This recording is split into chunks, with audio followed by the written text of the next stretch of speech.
Hello बच्चों, आज आपका स्वागत है आपके चैनल फिजिक्स स्टेशन में। और मैं हूं संजय मिश्रा। आज आपके लिए मैं लेकर आया हूं Coulomb's law in vector form. Actually Coulomb's law को जो हमने पहले पढ़ा था उसमें कूलम्स लॉ के बारे में जाना था कि कूलम्स लॉ का मैग्नीट्यूड कितना होता है, परंतु कूलम्स लॉ फोर्स को बताता है और फोर्स में डायरेक्शन भी होती है, तो हमें डायरेक्शन को जानना भी ज़रूरी है। और डायरेक्शन के लिए वेक्टर फॉर्म आवश्यक है ना। डायरेक्शन के लिए वेक्टर फॉर्म के बिना डायरेक्शन नहीं बताया जा सकता, तो डायरेक्शन के लिए हम वेक्टर फॉर्म की बात करते हैं। तो वेक्टर के लिए कुछ नॉर्मल बातें मैं आपको पहले बताना चाहूँगा, है ना। कुछ नॉर्मल बातें, वेक्टर को एक स्ट्रेट लाइन में एरो का साइन लगा के शो करते हैं। Show the vector from by a straight line with arrow sign. Okay. दूसरी बात, इसको हम वेक्टर ए वेक्टर बी से शो करते हैं। वेक्टर ए वेक्टर बी से शो कर सकते हैं। जब हमें इसका मैग्नीट्यूड निकालना होता है, मैग्नीट्यूड, तो मैग्नीट्यूड के लिए हम मॉडुलस ले लेते हैं। Modulus of R is equal to R, modulus of A is equal to A. तो मैग्नीट्यूड के लिए हम ऐसा करते हैं, है ना। तो ये कुछ बातें नॉर्मल सी जो हमने आपको बताई, इसको हम यहाँ यूज करेंगे। तो जैसा मैंने आपको बताया था बेटे कि कूलम्स लॉ के बारे में, कि Coulomb's law is acting between two point charges, है ना। तो यहाँ पर भी हम लेते हैं, सपोज दैट एक चार्ज है प्लस Q1 और एक दूसरी चार्ज है प्लस Q2। ओके, दोनों के बीच की डिस्टेंस है R। Okay, plus Q1 plus Q2 दोनों की डिस्टेंस है R।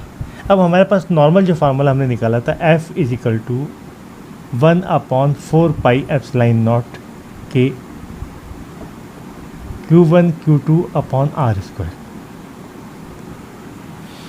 Okay, F is equal to 1/4 pi epsilon naught के Q1 Q2 upon R square. अब हमें यहाँ पे देखना है बेटे, यहाँ पर हमें देखना है कि इसको हम देखें कैसे करना है ना।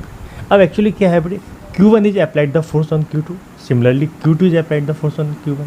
तो Q2 जो Q1 पर फोर्स लगा रहा है, रिपल्शन फोर्स इस डायरेक्शन में लगेगा। फोर्स किस पे लग रहा है? 1 पर। The force acting on the charge 1 by the charge 2, तो फोर्स F12। ओके, अब इसके अकॉर्डिंग इसकी वैल्यू क्या होगी बेटे?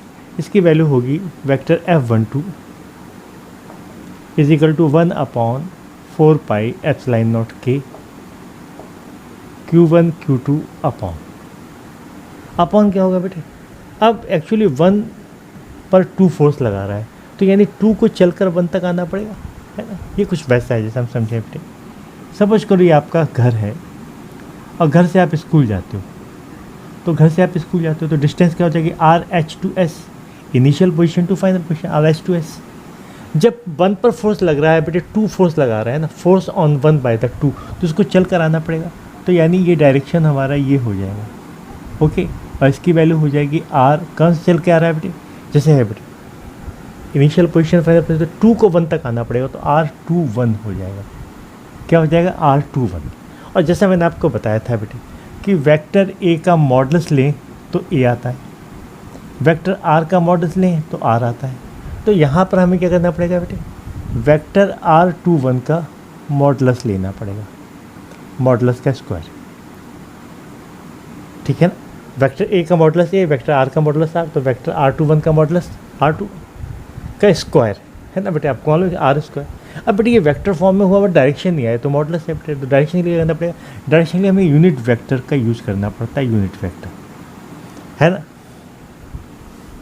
Here R21 is unit vector. तो बेटे जब भी किसी वेक्टर को डायरेक्शन में कन्वर्ट करना हो किसी क्वांटिटी को, तो हम यूनिट वेक्टर का मल्टीप्लाई कर देते हैं। अब यूनिट वेक्टर क्या होता है बेटे? The vector whose magnitude is 1 is known as unit vector. एक दूसरा तरीका भी है इसके लिए। यूनिट वेक्टर का फार्मूला है बेटे, it is defined as the ratio of original vector upon modulus of this, modulus of vector. तो the unit vector is equal to the ratio of original vector and its modulus, है ना। तो ये हमारा form हो गया, ये हमारा फॉर्म हो गया किसमें बेटे? नॉर्मल वेक्टर फॉर्म में, है ना। R21 is a unit vector. Okay, इसको हम लिख सकते हैं 1। तो अभी हमने वन चीज़ देखी, बट एक्चुअली दो फोर्स लग रहे हैं देखा जाए तो, 2 1 पे फोर्स लगा रहा है, 1 भी 2 पे फोर्स लगा रहा है। तो पहले हम इसकी बात करते हैं। The force on the charge 1, the force on the charge 1 by the charge 2, तो F12 is equal to 1/4π0 Q1 Q2 upon R square होना चाहिए। R क्या है बेटे, यहाँ से यहाँ तक की डिस्टेंस, जैसे मैंने बताया था जब आप घर से स्कूल जाते हो तो बेटे आपकी डिस्टेंस हो जाती है R H2S initial position to final position. अब जब 2 से 1 तक आ रहे हो बेटे, यहाँ से 1 तक आ रहे हो तो हो जाएगी R21। ओके, अब इसको हम ऐसे भी लिख सकते हैं, F12 is equal to 1/4πε0 Q1 Q2 upon R21 का square, vector R21 upon modulus R21। कहाँ से बेटे, by definition, by definition, by definition, bye definition of unit vector. Okay, bye definition of unit vector. तो क्या आ गया बेटे, F12 is equal to 1/4πε0 Q1 Q2 upon R21 का cube R21। तो actually बेटे ये दो पार्ट हैं इसके, एक सिंपल पार्ट, ठीक। तो when we convert the force into vector form, then we applied the vector sign on it, first thing। that thing बेटे डिस्टेंस जो है, डिस्टेंस डिस्प्लेसमेंट में बदल जाता है 1 से 2 के बीच। तो R21 का स्क्वायर, कैप R21। ध्यान रखना है बेटे, जब भी हम किसी मैग्नीट्यूड को वेक्टर क्वांटिटी में कन्वर्ट करते हैं तो हम क्या करते हैं, उसमें उसका मल्टीप्लाई कर देते हैं, किसका, यूनिट वेक्टर का मल्टीप्लाई कर देते हैं। तो यूनिट वेक्टर लगाते हैं, हमें डायरेक्शन मिल गया, ठीक। अब इसकी वैल्यू क्या होती है, R21 अपॉन R21, तो नीचे आ गया R21 का क्यूब। अब आपको लगेगा अरे भाई कूलम्स लॉ में तो स्क्वायर आता है, स्क्वायर आता है, स्क्वायर दें तो क्यूब आ रहा है, तो भैया ये R21 भी तो ऐसे कैंसिल हो जाएगा, तो फिर से स्क्वायर बच जाएगा, but that is in the vector form, ठीक है। यहाँ तक मेरे ख्याल से आपको क्लियर हो गया। एक बार फिर से, Coulomb's law in vector form, there are two charges Q1 Q2 separated by the distance R. The force on the charge Q1 by the charge Q2, force किस पे लग रहा है, Q1 पे, तो F1 bye the charge Q2 तो F12। तो F12 की वैल्यू 1/4πε0 Q1 Q2 अपॉन, अब डिस्टेंस यहाँ से यहाँ तक आए बेटे, तो क्या हो गया R21 का स्क्वायर, मॉडुलस का square, because modulus is equal to the magnitude. Okay, अब इसको हमें वेक्टर में कन्वर्ट करना है, तो इसके लिए हमने क्या किया, कैप R21 का मल्टीप्लाई कर दिया इसमें। कैप R21 यूनिट वेक्टर की वैल्यू 1 होती है बेटे, उसको मल्टीप्लाई करने से कोई डिफरेंस नहीं आएगा। ओके, अब इसकी डेफिनेशन क्या है बेटे, इसकी डेफिनेशन के according mod of original vector to the modulus, तो R21 अपॉन R21, तो क्या हो गया, R21 का क्यूब अपॉन R21 का क्यूब टू R21। तो F12 is equal to 1/4πε0 Q1 Q2 upon mod of R21 का क्यूब इंटू R21, ठीक है भाई। मगर ये आधी बात हुई बेटे, है ना, आधी बात हुई। आधी बात कैसे बेटे, अब यदि 1 2 पे फोर्स लगा रहा है तो 2 भी तो 1 पे फोर्स लगाएगा, है ना, दोनों एक दूसरे पे फोर्स लगाते हैं। Both the charges applied the force on each other.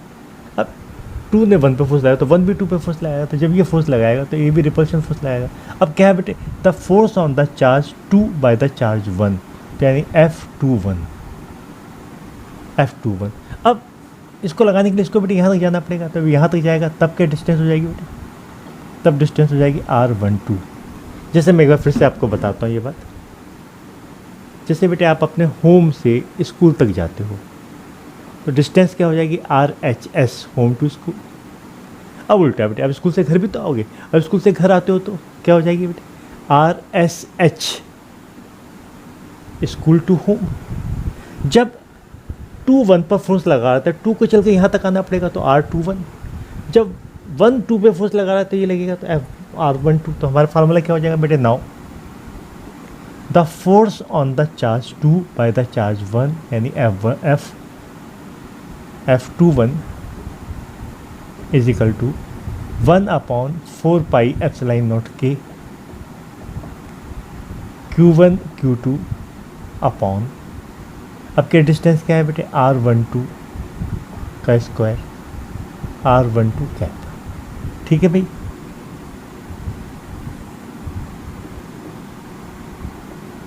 यहाँ लिखेंगे बेटे here R12 is unit vector, unit vector. ठीक है, R cap R12 is the unit vector between the distance R1 Q1 to Q2। Okay, अब but फिर से कर देते हैं बेटे, bye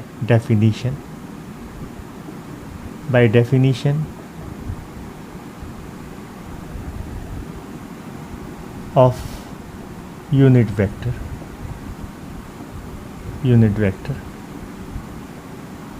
cap R12 is equal to vector R12 upon modulus of R12, है ना।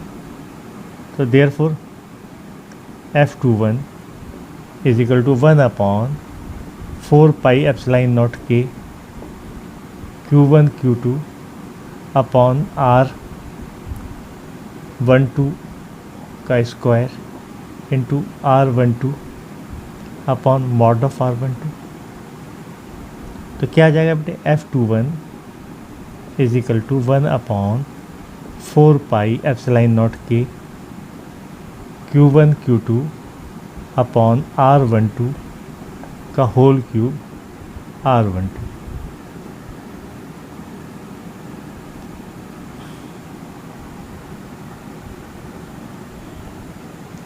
ठीक है, हाँ जी। तो बार फिर से समझते हैं पूरा बेटे इसको। Coulomb's law in vector form, बेटे vector force is a vector quantity so that it consist magnitude as well as direction.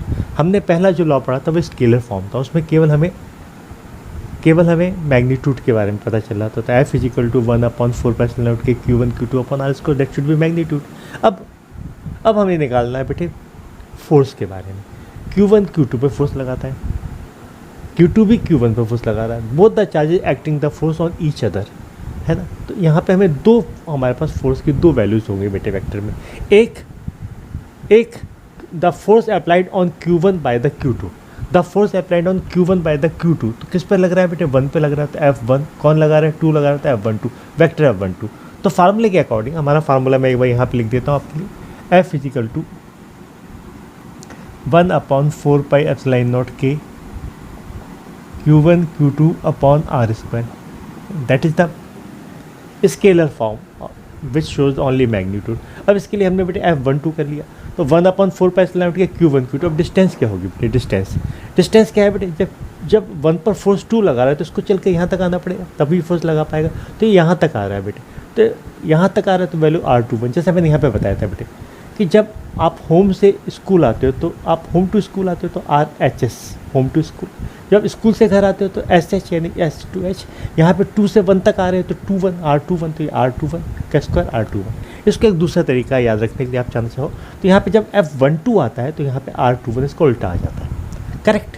But by the definition of unit vector क्या होता है बेटे, यहाँ पे R21 क्या यूनिट वेक्टर, ये बात आपको बताना है बेटे।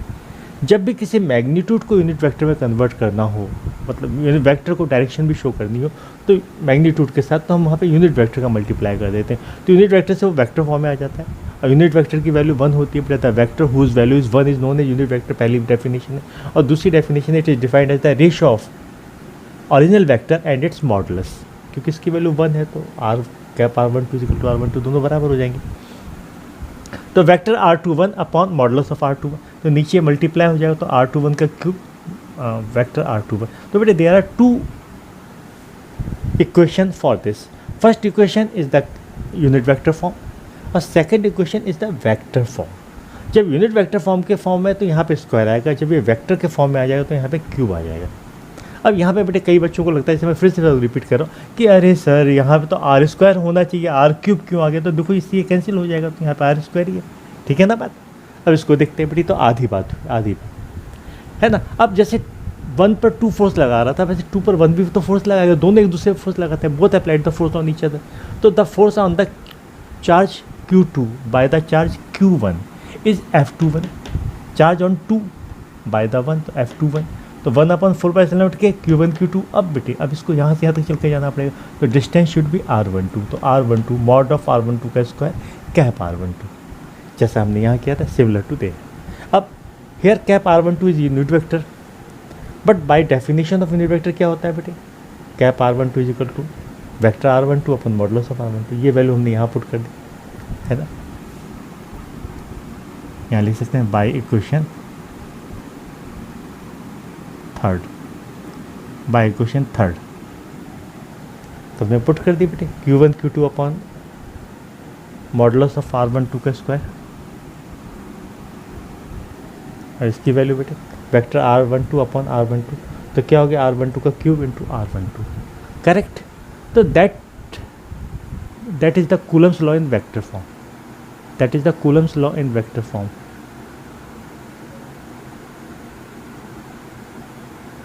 That is the Coulomb's law in vector form, ठीक है भाई, Coulomb's law in vector form ये बात हुई।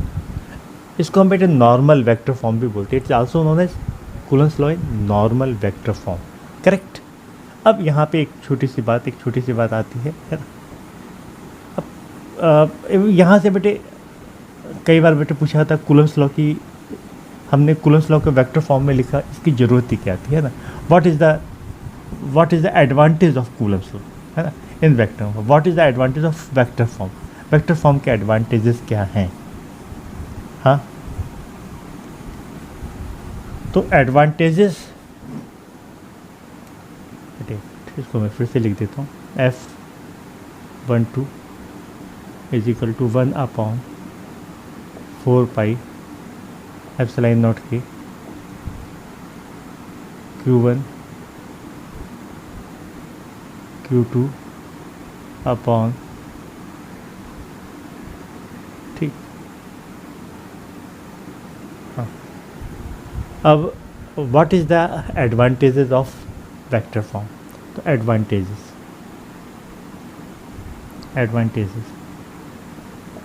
है ना, और स्पेशलिटीज़ है ना, स्पेशलिटीज़ भी आ सकता है। तो first by vector form it is clearly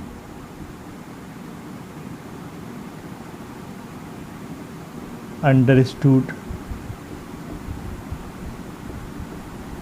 that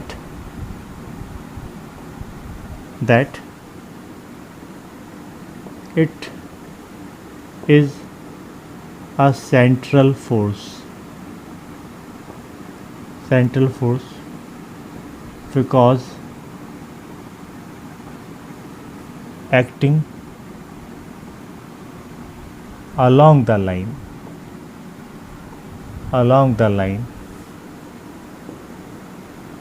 joining their centers, ठीक। By vector form it is clearly understood, हमें समझ में आता है कि सेंट्रल फोर्स है, क्योंकि दोनों के सेंटर को ज्वाइन करने वाली लाइन के अकॉर्डिंग लगता है ना। By vector form it is clearly understood that it is a central force because acting along the line joining there centres, दोनों को मिलाने वाली लाइन के अकॉर्डिंग लगता है, ठीक है। पहली बात है ना, हो गया, यहाँ तक आपने कर लिया। आप इसको पॉज करके नोट कर सकते हो, है ना। अब इसका सेकंड पॉइंट पे, second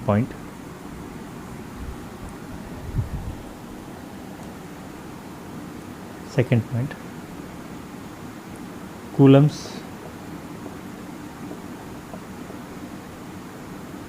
force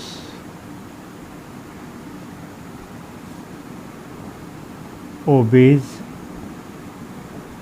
the Newton third law. Coulomb's force obeys the Newton third law. Newton third law क्या है? Every action has equal and opposite reaction. यानी vector F12 is equal to minus vector F21, vector F12 is equal to vector F21 है ना। अब इसका बेटे proof देख लेते हैं हम।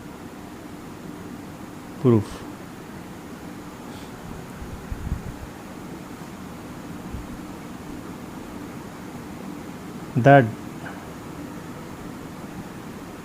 the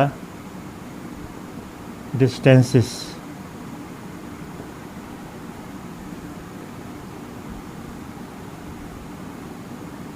R21 and R12 are equal है ना। आपको पता है बेटे ये R के बराबर है, यानी R is equal to modulus of R12 is equal to modulus of R21। आपके घर से स्कूल की डिस्टेंस, आप इधर से इधर आओ तो 5 किलोमीटर, और स्कूल से घर आओ तो भी 5 किलोमीटर, इधर आप सेम पास से आ रहे हो तो both the distances are equal. Okay, तो वैसे यहाँ पर भी इक्वल है, दोनों इक्वल हैं है ना, आर के बराबर हैं। बट दोनों में एक अलग बात है, ये इस डायरेक्शन में, ये इस डायरेक्शन में are equal but acting in opposite direction, in opposite direction, opposite direction. तो therefore cap of R21 is equal to minus cap of R12 है ना। Cap of R21 is equal to minus, दोनों equal हैं but opposite है, एक इस direction में तो एक इस डायरेक्शन में, दोनों इक्वल हैं। अच्छा, बड़ा आसान सा है बेटे, जब आप F12 लेते हो तो इस डायरेक्शन में, तो डिस्टेंस भी इसी डायरेक्शन वाली लेते हो R21। जब आप F21 लेते हो इस डायरेक्शन में तो डिस्टेंस भी इसी तरह वाली लेते हो R12। तो both time you choosing the same distance और acting in the same direction, correct, आप उसको चूज करते हो। तो प्रूफ में हमने देखा the distance, both the distances are equal but opposite direction. तो R21 is equal to minus R12। तो इसको हम इक्वेशन नंबर अभी हम 1 लिख लेते हैं। हाँ ठीक, अब इसके बाद इसको मैं थोड़ा सा मिटा देता हूँ ताकि हम अपनी आगे वाली बात जो हम करना चाहते हैं वो कर पाएँ। हाँ,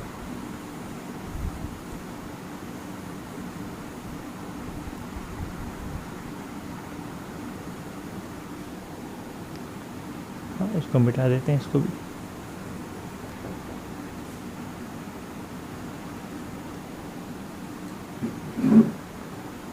द force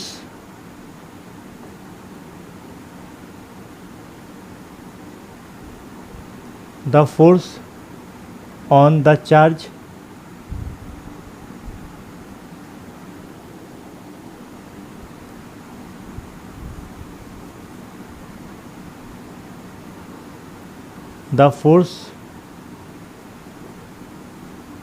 the charge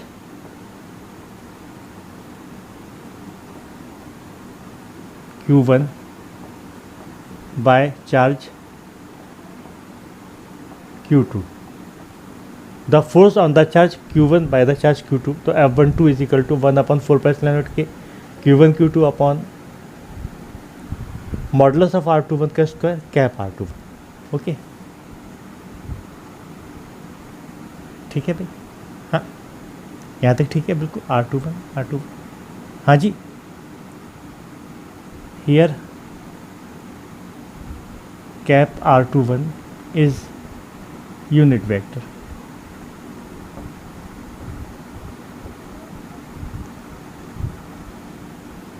अब F12 इज इक्वल टू 1/4 के। अब इसको ऐसे ऐसे रहने देंगे, Q1 Q2। अब देखो R21 is equal to minus R12, तो यहाँ पे इसकी वैल्यू रख दें माइनस R12 रख दें।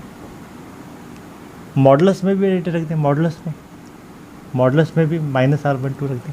अब एक बात देखो बेटे, जब हम यहाँ से इधर आते हैं, जैसे हमने आपको बताया था, जब आप होम से स्कूल आते हो तो ये डिस्टेंस +5 किलोमीटर,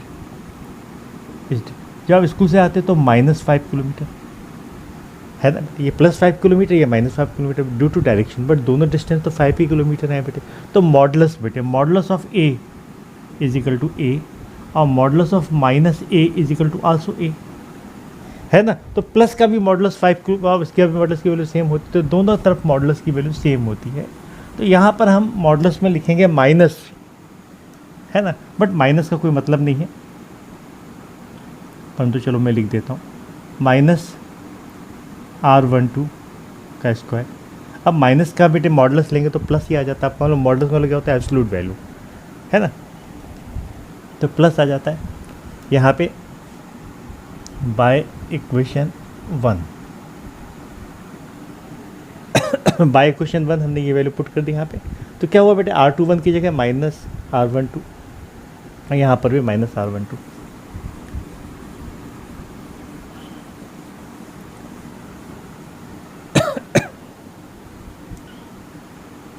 तो इजिकल टू ये माइनस का साइन बाहर आ जाएगा, 1/4πε0 के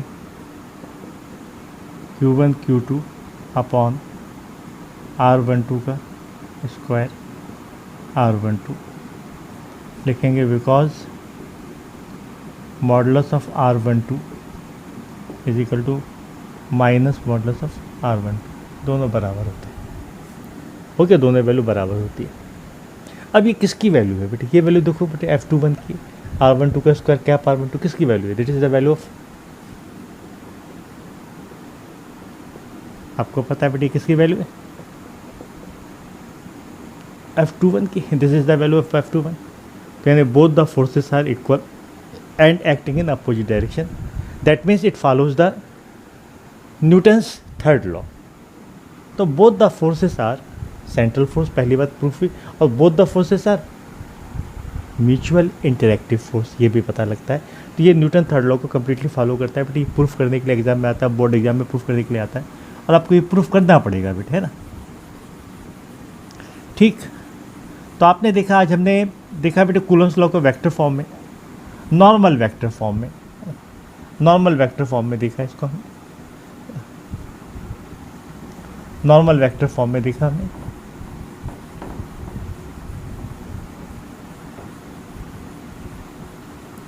तो आपने देखा बेटे नॉर्मल वेक्टर फॉर्म में क्या क्या होता है।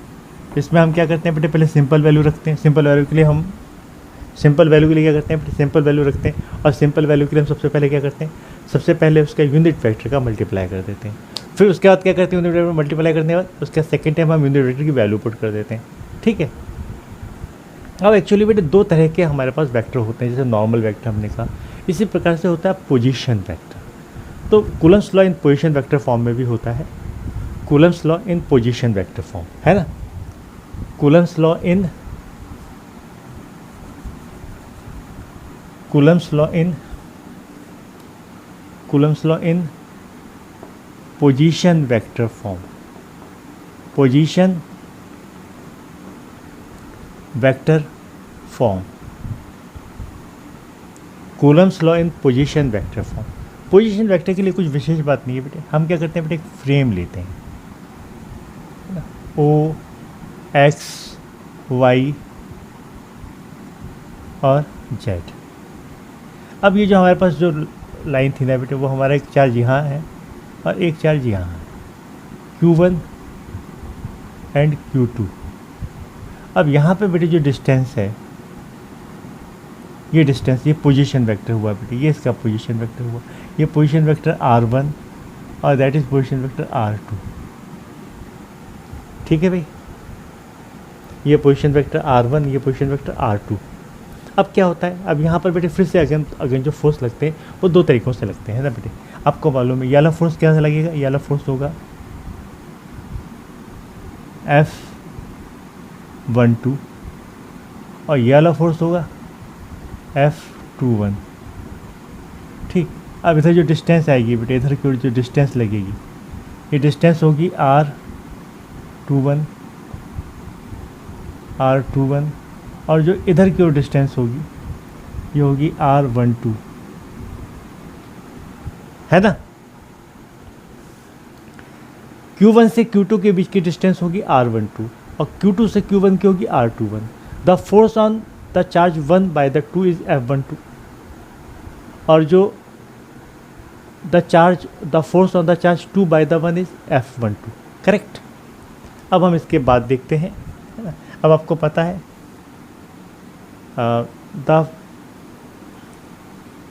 The force on the charge Q1 by charge Q2, क्या हो जाएगा बेटे, F12 is equal to 1/4πε0K Q1 Q2 upon R21 का, अब आपको पता है बेटे R21 का मॉड का स्क्वायर कैप R21, बट आपको पता है cap R21 is equal to vector of R21 upon modulus of R21, putting in this F12 is equal to 1/4πε0K Q1 Q2 upon R21 upon modulus of R21। तो क्या गया बेटे, F12 is equal to vector F12 is equal to 1/4πε0K Q1 Q2 upon R21 का whole cube into R21, that is the question number 1, है ना। सबसे पहले बेटे हमने इसमें वही किया जो हमने लास्ट क्वेश्चन में किया था, इसलिए बेटे मैं नॉर्मली पोजीशन वेक्टर फॉर्म और नॉर्मल वेक्टर फॉर्म एक साथ बताता हूँ। ये नॉर्मल वेक्टर फॉर्म था बेटे, when we convert the law in the normal vector form then we using the simple this is in the modulus form and it is the unit vector, इसलिए हम unit vector की value रख देते हैं। तो ये आ गया बेटे, है ना। तो हमारे पास यहाँ पे पावर 3 आ जाता है बेटे। नॉर्मल वेक्टर फॉर्म को दो तरह से रिप्रेजेंट करते हैं, एक यूनिट वेक्टर के फॉर्म में, एक वेक्टर के फॉर्म में। जो यूनिट वेक्टर के फॉर्म में करते हैं नीचे स्क्वायर आता है, जो वेक्टर फॉर्म में करते हैं नीचे क्यूब आता है। यहाँ तक तो ठीक है। अब मैं इसको आपको अलग से थोड़ा सा बता देता हूँ। एक्चुअली बेटे इसके बाद हमें R21 की वैल्यू चाहिए पोजीशन वेक्टर में, और वैल्यू निकलती है ट्रायंगल लॉ से। और ट्रायंगल लॉ जो होता है हमारे पास वेक्टर का ट्रायंगल लॉ, जैसे ये ABC है, हाँ, that is vector A, that is vector B, और it is the opposite form बेटे, है ना। ये हमारे अलग, ये दोनों सेम डायरेक्शन में है और ये हमारा अपोजिट ऑर्डर में, ये दोनों सेम ऑर्डर में है, ये अपोजिट ऑर्डर में, तो रिजल्टेंट को शो करता है। तो वेक्टर R की वैल्यू हो जाती है vector A plus vector B। Vector R is equal to vector A, दोनों जो सेम ऑर्डर में वो कनेक्ट हो जाते हैं। अब हम यहाँ पर देखें बेटे, इस वाले डायग्राम को मैं दोबारा आपके लिए बना दूँ, है ना, तो आपको ये समझ में आएगा। मैं इसको मिटा देता हूँ फिलहाल, आपने नोट कर लिया होगा, आप इसे पॉज करके नोट कर सकते हो। ऐसे मैं आपको ये जो सारे हैं इनको PDF फॉर्म में भी डालूँगा आगे। तो देखो बेटे, इसको मैं आपको केवल इतना सा डायग्राम बना देता हूँ, है ना, केवल इतना सा, आपको समझाने के लिए बेटे, है ना, केवल इतना सा बनाते हैं। यह है O, यह है A मान लेते हैं, यह है B, यह है Q1 चार्ज, यह है Q2 चार्ज, और यहाँ पे फोर्स लग रहा है F12 जैसा आपको पता है।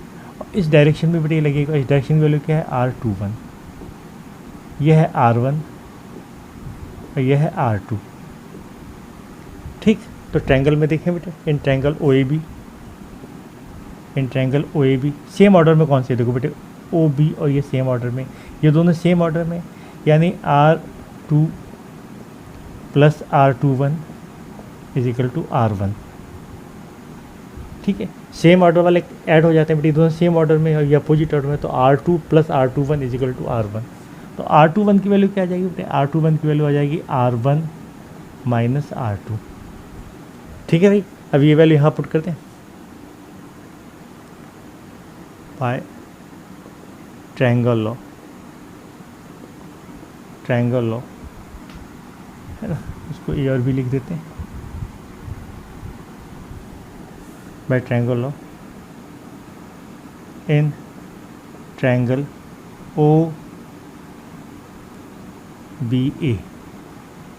क्या हो जाएगा बेटे, ये जो हमने लिखा है, या OAB लिख सकते हैं, है ना बेटे, मैं यहाँ लिख देता हूँ। चलो, vector R2 plus vector R21 is equal to R1। तो R21 की वैल्यू क्या आ गई, R1 माइनस R2। ओके, तो आप चाहो तो उसको अलग से कर सकते हो, है ना।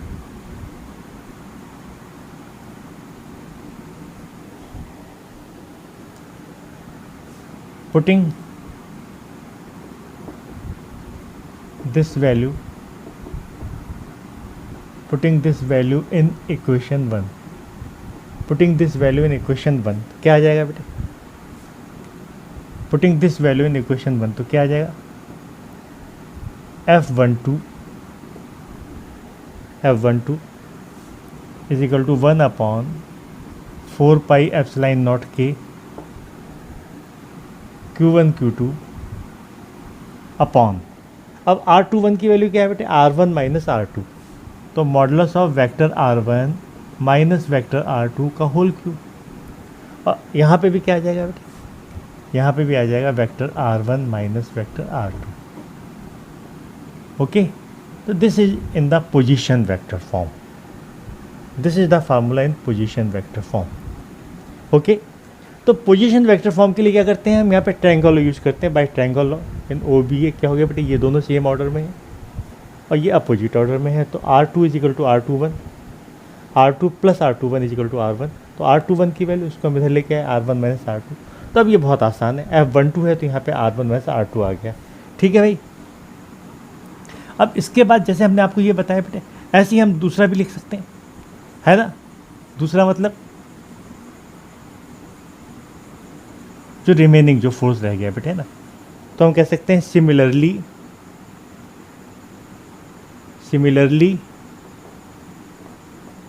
अब जैसे Q1 पे Q2 फोर्स लगा रहे हैं तो Q2 पे Q1 भी फोर्स लगाया है ना। The force on the charge Q2 by Q1, अब हम सीधा सीधा लिख सकते हैं बेटे, F21 is equal to 1 upon 4 pi epsilon naught के Q1 Q2।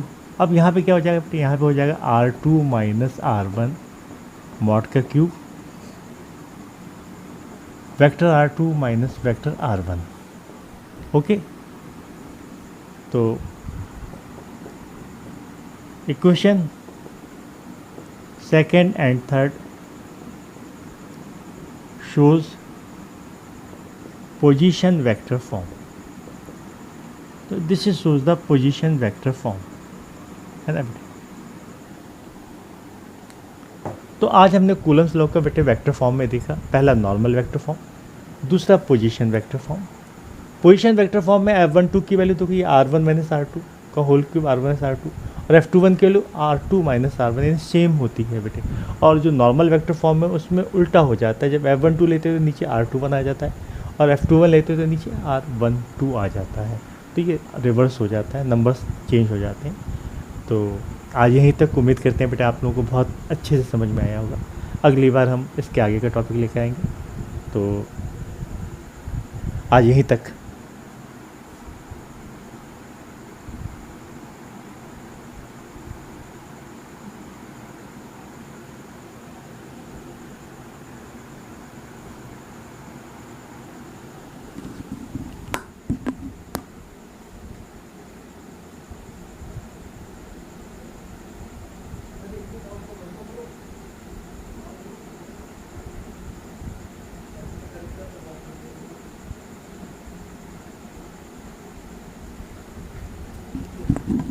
तो बच्चों आज यहीं तक।